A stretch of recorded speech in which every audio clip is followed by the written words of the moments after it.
សួស្តីអ្នកទាំងអស់គ្នាស្វាគមន៍មកកាន់រឿង Ben 10 វគ្គដំបូងបំផុតសាច់រឿងចាប់ផ្ដើមមកមានយានអេលៀន2គ្រឿងមួយធំមួយតូចដេញបាញ់គ្នាយ៉ាងអនាធបត័យដើមនាឡិកាអូមេត្រិកពីពេញកាឡាក់ស៊ីសាច់រឿងកាត់មកដល់ Ben កំពុងរៀននៅសាលាតែមើលទៅហាក់ដូចជាខ្ជិលណាស់អង្គុយរៀនមើលតែនាឡិកាទេបន់ឲ្យតែដល់ម៉ោងដោយចំនួនខ្ញុំរៀនដែរអញ្ចឹងក្មេងទំនើង2នាក់សម្លុតសិស្សសាលាទាយកលុយតែចៃដន្យអី Ben ក៏បានមកដល់ហើយក៏ស្ដីថាឲ្យពួកគេទៀតផងថែមទាំងចង់វាយគ្នាទៀត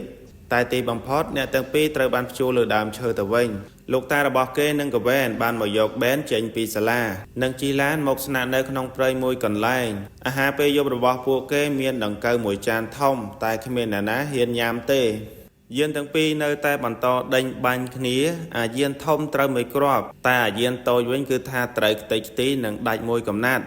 ងាកមកមើលអ្នកទាំង3នេះវិញលោកតាចង់និយាយរឿងឲ្យស្ដាប់មុនចូលដេកតែ Ben សុំទៅដើរលេងបន្តិចសិនពេលនោះនាឡិកាអូមនីត្រិកដែលធ្លាក់ពីយានតូចមកចំកន្លែង Ben ដែលកំពុងតែដើរ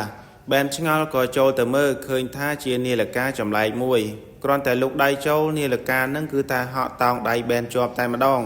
Ben ឃើញហក់ទុំដៃអញ្ចឹងភ័យស្រែកប្រកាច់ប្រកិននិងខំដោះចេញតែទោះបីជាដោះយ៉ាងណាក៏ដោះវាអត់ចេញតតែសោះ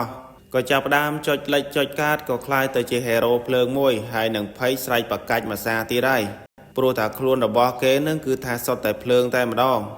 ឃើញថារូបរាងជាភ្លើងមែនតែដូចជាអត់មានកើតអីតតែសោះក៏សាករៀនប្រើ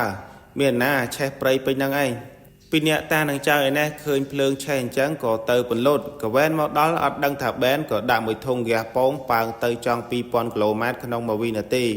អ្នកទាំង3ខំព្យាយាមពន្លត់ភ្លើងតែទោះជាយ៉ាងណាក៏ថាឆេះព្រៃអស់ខូចខាតគួរសមអេលៀនដែលជាមេគេមុននឹងបាញ់គ្នាត្រូវរបួសក៏បញ្ជូនកូនចៅទម្រង់ជារ៉ូបតឲ្យមកភពផែនដីតាមរកនាឡិកា3អ្នកតានឹងចៅអង្គុយពិភាក្សាគ្នារឿងនាឡិកាចម្លែកព្រោះថាអត់ទាន់ចេះប្រើនៅឡើយទេរហូតអង្គុយយូរបន្តិចវាក៏ប្រែមករូបរាងដើមវិញរ៉ូបតចុះមកដល់ឃើញកន្លែងនាឡិកាធ្លាក់ប៉ុន្តែនាឡិកានឹងគឺថាបានបាត់ហើយក៏បញ្ជារ៉ូបតតូចៗ2ទៀតឲ្យតាមរកចំណែក Ben អង្គុយស្វែងយល់អំពីនាឡិកានឹងបន្ថែមឃើញថានៅក្នុងនាឡិកាមានអេលៀនចំនួន10សម្រាប់ប្រែកាយ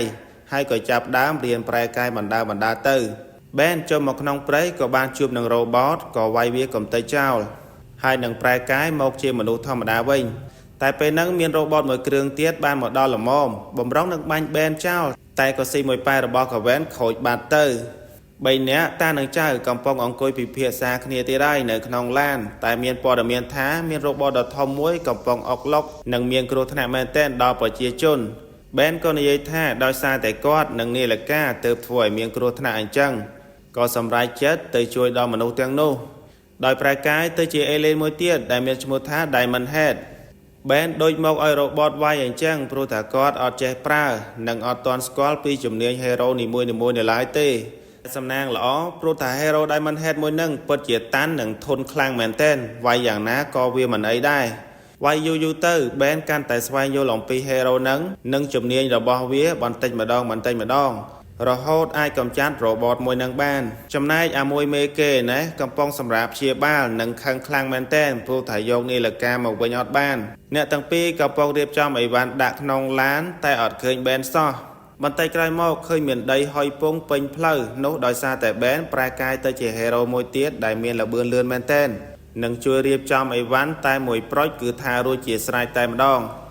សាច់រឿងមុននឹងចំឃើញអា2នាក់ដែលវាយគេយកលុយមុននឹងជួនៅលើដើមឈើដែលមានន័យថាមុននឹងបន្តិច Ben បានមកសងសឹកអា2នាក់នឹងឯង